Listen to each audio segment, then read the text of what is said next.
Well, Good. thank you for joining us on your Sunday afternoon, our Sunday afternoon together, Citizen Jeff, and I'm joined today by Geza X. Geza is a punk icon.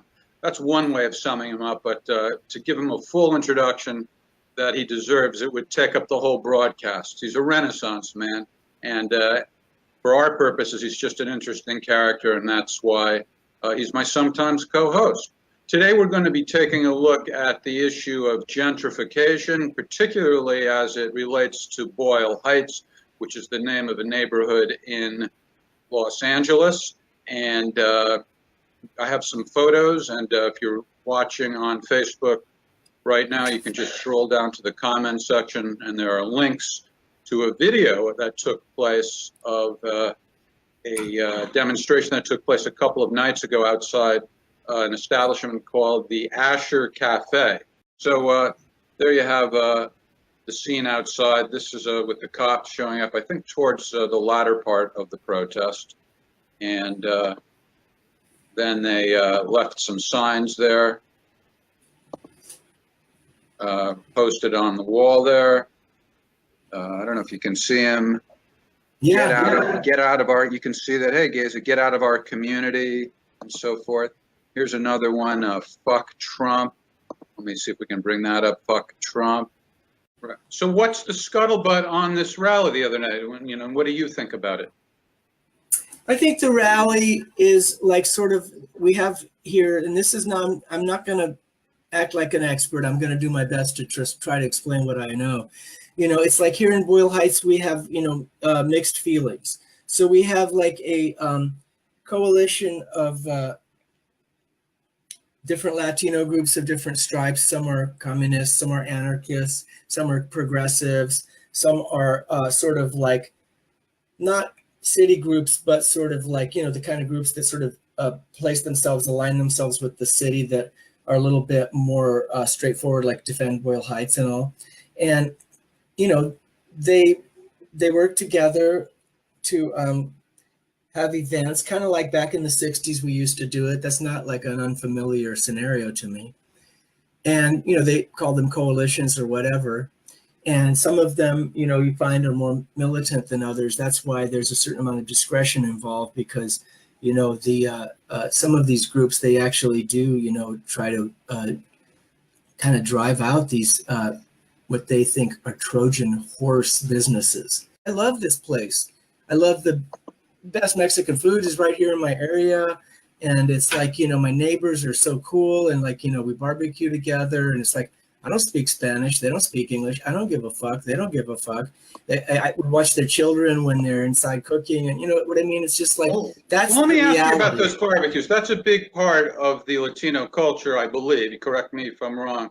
But they do that a lot, right? Where the whole neighborhood or entire apartment buildings or whatever the situation is, they all come together. It's kind of potluck, right?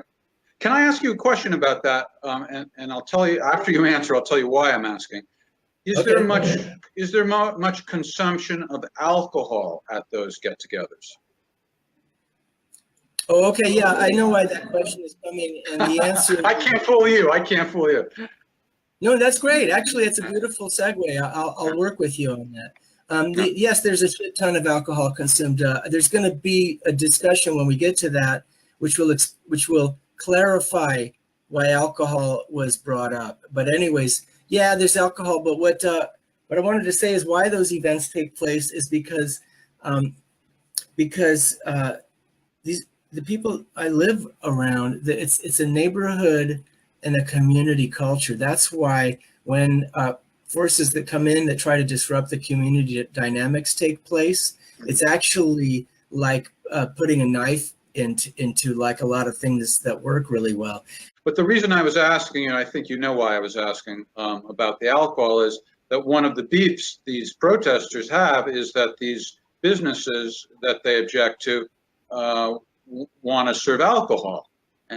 And I'm saying, well, geez, if the community is drinking alcohol at home, what's so bad about drinking it at a restaurant? And also, I wonder if the younger generation that they would, can see as being part of the community might actually want to socialize in some other ways besides, partying at home. What do you think about that? It's not as cut and dried as no disrespect. It's just it's not as cut and dried as you make it sound. It's there's a thing that happens when sort of like designer beers and designer coffees and designer cheeses and designer pickled radishes and designer this and designer that kind of bougie Right. foods come into a neighborhood with, not that much interest in those products. And what I want to say to continue that, just work with me, is some of the residents, the younger ones, may or may not agree, but it's more of a symbolic statement, which is that these companies, a lot of times they do these kids, they do their research and they find out that these companies are not contributing to this, or their politics are skewed towards anti-immigration rights and all of this. In other words, it's suspicious, once again, on the same level as the other problems, which is that these groups consider the art galleries, coffee shops, and craft breweries as potential Trojan horses. You and I are colleagues at the Vortex, which is a community center that's about one neighborhood away from Boyle Heights. And I know that you've been cultivating relationships with the folks in your neighborhood. Do you see any potential to have some of them come over and have some maybe public discussions about this issue? Is there any point in pursuing something like that? I think that kind of like white Americans, especially on the sort of entertainment industry side of things, are very quick to pose as friends, and it's all huggy wuggy and it's all like smiley wiley and all of that. But what happens is that sort of like with the Latino community, it's not really, I get very, very little racism or distrust except from like super undereducated people. Mostly what I get is an observation period. So I guess the trick here is to invite them and get them to accept the invitation to observe what's happening at the Vortex. Because unlike some of these other converted warehouses where they're just having ridiculous raves and trendy parties and nonsense like that, we have a variety of things that are good for the community. There's AA meetings. We have a theater group made up of former prisoners, for example. We have a veterans theater group also. And a lot of folks from, low-income situations. So let's let them know what's going on. And I'm not quite sure what we could do, but it seems to me like communication is always a good idea.